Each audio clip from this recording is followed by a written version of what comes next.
And this is my last point before we, for others present the other points. We're doing all this, we're creating a beautiful town center, and at the same time, affordability. And there's many different definitions for affordable housing. It tends to be HUD, Housing and Urban Development, wing of the federal government, talks about housing is affordable if a family spends no more than 30% of their income to live there.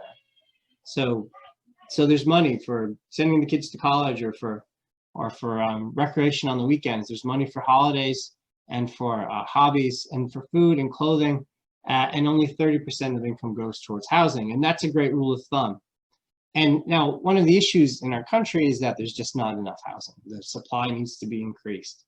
And one issue in Las Cruces and a lot of other cities is that there are large areas that are zoned, that are marked for commercial or for workplaces or for offices, and they just are not arriving. And as you drive the big roads of Las Cruces, you find these vast open spaces waiting for something to happen. And sometimes that's because the land development regulations have frozen them in place. What we need to do is change the regulations in order to unlock potential in those sites. Instead of waiting for a Target or a Whataburger or a Burger King, these are places where we could actually build nice places to live. Now they're close to the highway, and so quite often what you want to do is enclose it with a green, so that way the front door is not facing the highway, and the front door is not facing the parking lot either.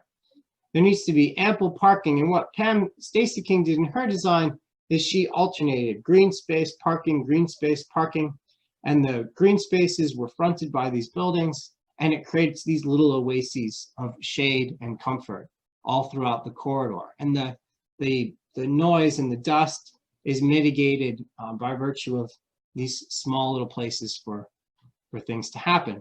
And it shouldn't all be residential. She also found spots, especially around the town center, where it would make sense for it to be commercial, the gateway experience.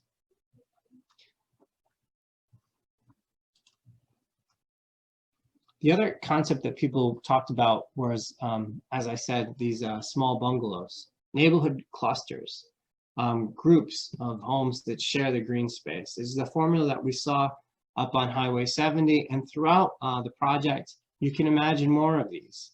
And they're just small, modest, maybe it's a starter home or a retirement home, but it's a dignified place. It's been designed well, and the architecture is pleasant and agreeable. Throughout the project, you see this is the transect. This is the zoning in small, and you see that there is the center, and there's actually the core of life. There's the center area, general, edge, and the green space.